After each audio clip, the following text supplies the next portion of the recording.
You are listening to a Freedom Student Ministry podcast. Okay, so open your Bibles to Ephesians 4.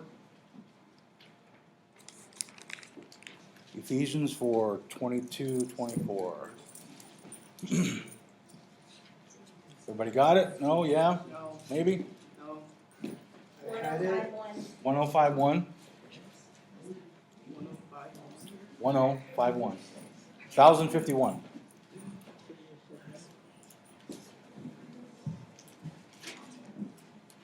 Now we're doing death to self. This is the last one, right, Eric? Next week is the last one? Okay, so the second to last one. I'm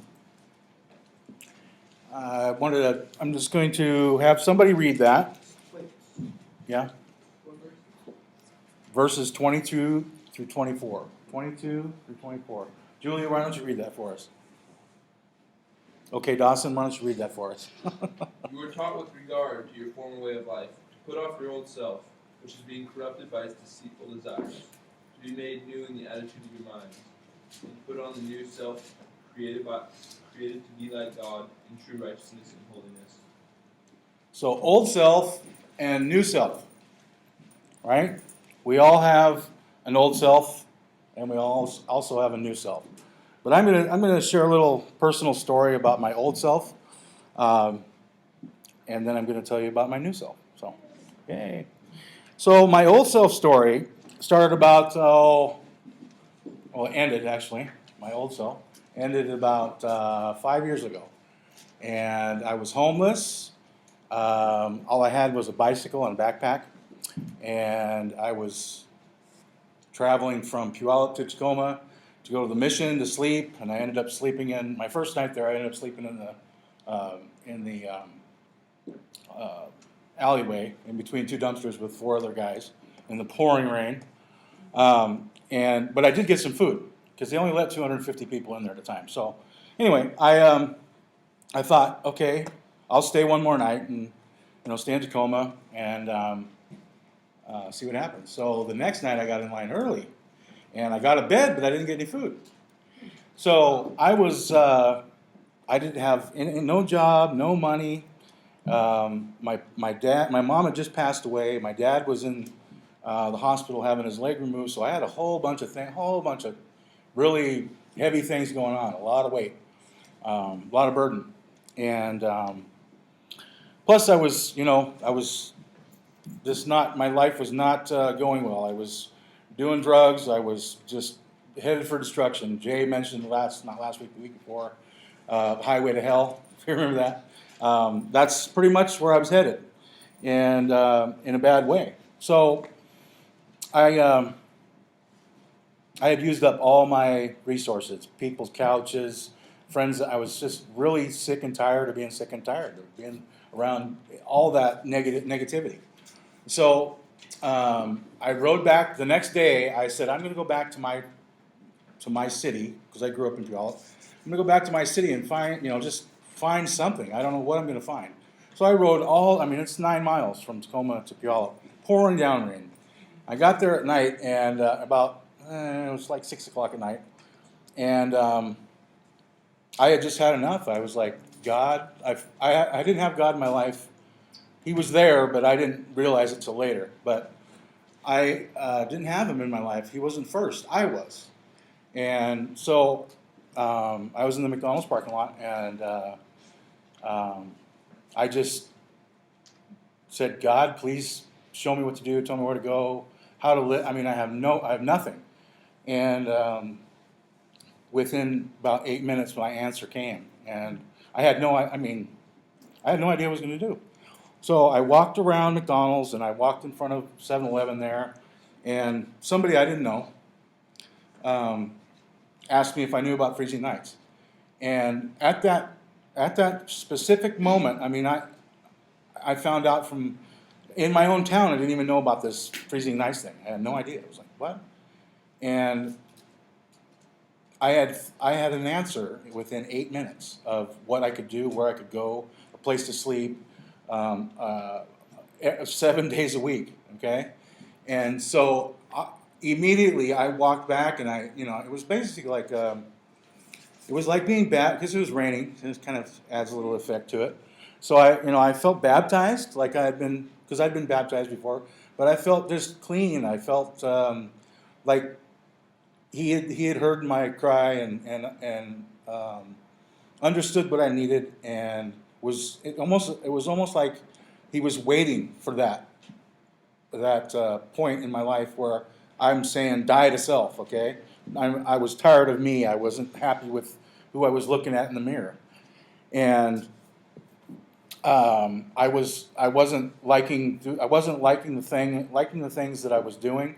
I didn't like my way. It was headed down that highway, and sometimes it was a freeway. Okay, and it was just it didn't seem like there was any way out. But when I humbled myself and when I surrendered all, I just said, God, take it. I don't want it anymore.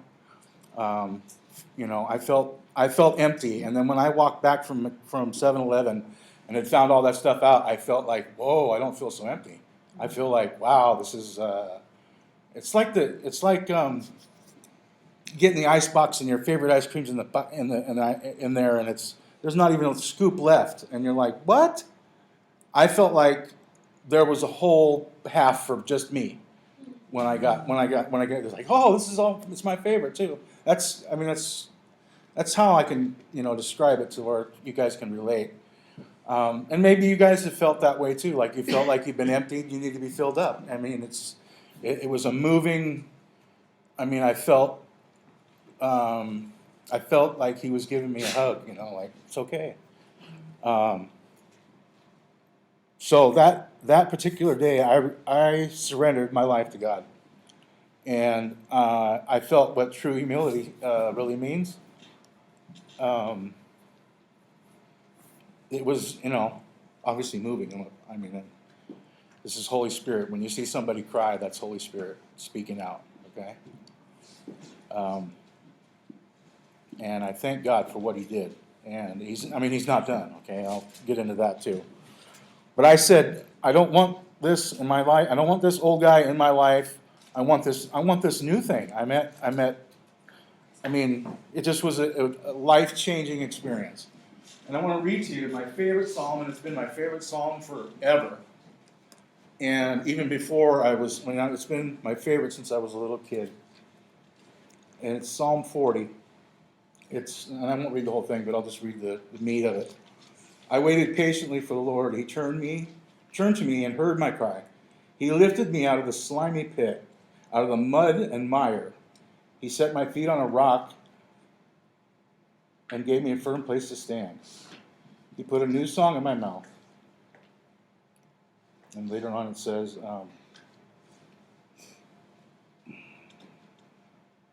then I said, here I am, I have come. It is written about me in your scroll. I desire to do your will, my God. Your law is within my heart. So, there's a song. There's a group U2 that sings a song that reflects on this psalm, and he literally set my feet on a rock, on a firm place to stand, and all of a sudden, all these, within about 4 months, okay, I was only in freezing nights for about 3.5, maybe 4 months. But in the 4th month, when freezing nights ended, I had seen so much love, so much compassion, so much care and kindness, and I didn't feel bad. I felt like my ice cream thing was full by that time, and I didn't realize what had just happened until it got over with. And then I came here to the church, and I got filled up even more. I was like overwhelmed.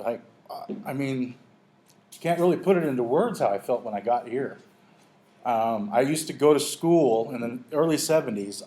This used to be called Clover Creek Baptist, and I went to school here. It was a private school, and my classroom was in the TV room downstairs. And we used to take naps and get slapped on the wrist with a ruler and had to stand in the corner. I did these things, I don't remember. Had to stand in the corner when we were bad. But my third night in Freezing Nights, we came here, and it was like God bringing me home. And he did. And, I mean, there's no emotion, no word, no phrase that I could ever put on how I felt when I came here. And I met Jay, I met Paula, and I met Wendy, and Calvin, and all these guys, all these people that were just freely giving love, okay, freely just giving themselves freely to you. And I've never seen that kind of stuff before. And I really was that kind of person. I wasn't a bad person when I was doing drugs or when I was doing the downhill spiral thing. I wasn't doing bad to anybody else. I was doing good to people, but not myself. Okay? And I was being selfish. And does anybody know what the suffix ish, ish means? It means belongs to. So when I say selfish, I was belonging to myself, which is, in a bad way, it's not a good thing at all. I mean, there was just a lot of me, I. And when I got here with this group of loving, forgiving people, they didn't care about what I did, they cared about where I was going to go. And that new self kicked in. When I got here, it kicked in. And I saw all these things. And I said, man, when I get done, I'm going to give something back. I've seen it wasn't just here at these churches. There's 7 other ones. Okay, that there's little old ladies, giving you free socks and giving you a blanket, or you get to stay in their church. It's all a giving thing. You don't have to do anything but show up. So anyway, my new self had started, and it started right here. And God saw my heart, and he saw that I was really giving it to him, that I was giving him my time, my everything. I didn't have anything. I was empty, but now here I am being filled up. And I got to stay in the basement in my classroom, right down there, for 5 months. And I got to meet everybody here at the church, and plus. And within a year's time, my new self started to give back. I was able to go because I had to wait a year, and God blessed me with a house to live, a place to live, a car to drive, a truck to drive, a job, all these, wonderful things that I didn't have before. My license back, all this stuff. Okay, so it was a big turn for me, and I held on to one thing. One specific thing is the humility. Okay, you have to humble yourself. You have to surrender yourself to be open, so God can move in you, so he can bless you with things, so that he can make your life happen in ways that you never would expect. And it's not just the people, it's things too, nature and the job I have, and not just the people because I'm associated with a lot of people. And I see a lot of love in a lot of places, but I see a lot of other bad stuff too. It happens, but I look at it from a loving heart instead of a selfish standpoint. Okay? So here I am with this new self. Okay? I have overflowing amount of love and compassion, passions, joy, enjoyment, strength, courage, humbleness. There's a lot of things that God has blessed me with. And I am totally grateful. But I cannot forget that I have to be humble, okay? Because every day is a battle.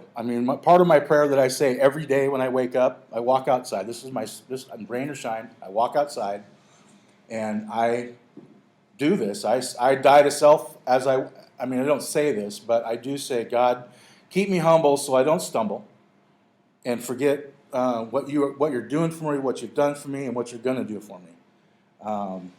And I want to ride the wave of goodness, okay? I want to be up on top of that wave. I don't want to, compromise what God has given me. And there are no, and nobody's perfect, okay? There are times that I've looked back or I've used my mind and thought, I mean, what would it be like? And I get to that point, and I have this little saying. It says, looking back to going back to turning my back. Okay, that would be the process. I'm looking, and I mean thinking, looking. That's how I visualize it. And then the next step after that is going back to that life. And then I say to myself, you know what? I don't even want to. I want to turn my back. Satan, get behind me. I'm a child of the Most High God. And that's when I get tempted, because Satan will tickle your ear all up. I mean, especially if you're a believer, especially if you believe in God, he'll tickle you. And he'll say, oh, it's okay, or it wasn't that fun, or didn't you have an awesome time, or don't you miss those people? I don't miss any of that stuff, that crap that happened before. Okay? I had somebody tell me one time, I don't remember who it was, but he said, and this has directive to old self, it's your old self is in a coffin, and you nailed it shut with spiritual bolts, with spiritual nails. Bang, bang, bang, okay? And do you really want to go and pry that dead, stinky, bad, disgusting, destructive thing back out of the coffin? No. I'm going to leave it in there. I want to go on. I want to live. I want to enjoy things. I want to know more of God. I want God to know who I am. And, I mean, He knows who I am, but I want to know more of God so I get to know myself better and to understand how all of you are what you are. And, there's the fear of falling from God's graces, okay? That is what keeps me from not going back to that dude in the coffin. And I ain't going back because God has substantially put things in front of me. He's put opportunities. He's given me, there's so many things that I'm involved with, so many, and I make good. I'm always on time, and it's all because of Him. I give Him the glory for it. I'm on time. I show up when I'm supposed to. I stand in front of you and teach when I'm asked to. I teach Sunday school, and I just can't wait to get here and envelop myself or fill myself up with what these little kids have to say, what you guys have to say. I love doing this, and it's an opportunity that's given to me by God, and it's only going to keep growing. It's only going to keep blossoming, and I think of the mustard seed thing, and I don't know if you've seen a mustard seed, but it's mighty tiny. And when it's done growing after, and I think it takes a couple seasons, but when it's done, it's a bush. And something's from that little tiny thing gets into that, and I think of all the branches and all the blossoms that come off, I think of each one as an opportunity. And God, I ask Him that I want to experience those things. I want to experience each branch and each blossom. Or imagine a meadow of flowers and going and smelling every one. You have the opportunity to go and smell every one, and no two are alike. So no two opportunities are alike. And God will keep on putting things in front of you as long as you submit yourself, as long as you humble yourself, as long as you surrender yourself wholly. Because before I was just doing it half. When I was growing up, I was only halfway, and then I walked away from God because I got to see it, I got to feel it, I got to touch it. It's got to be real to me. You guys are real. I see God in a lot of places, especially in people. He shows up, bam, sometimes in a really profound way, and sometimes I won't get it till after I am away from that person. Or God works in mysterious ways. He has all kinds of crazy. Like I said before, I can't put words into the stuff He's done for me, and I know that each one of you is going to go through, and if you aren't already, you're teenagers, so you probably already are going through some trials, tribulations, things that you don't understand, or the things you don't comprehend. Or, you know, and sometimes it's, I mean, I know I'm 46 years old now, but I do remember being a teenager, and it was not a breeze. And some things were cool, some things were sketchy, some things were scary.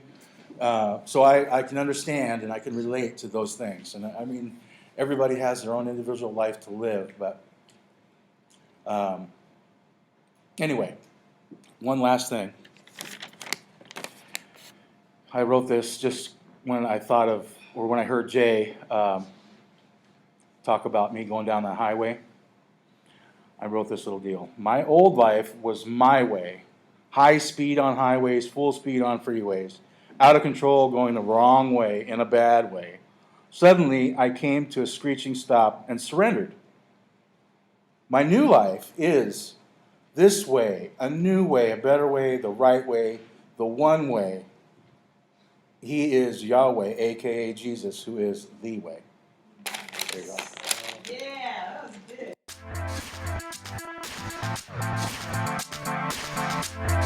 You have just been listening to a Freedom Student Ministry podcast.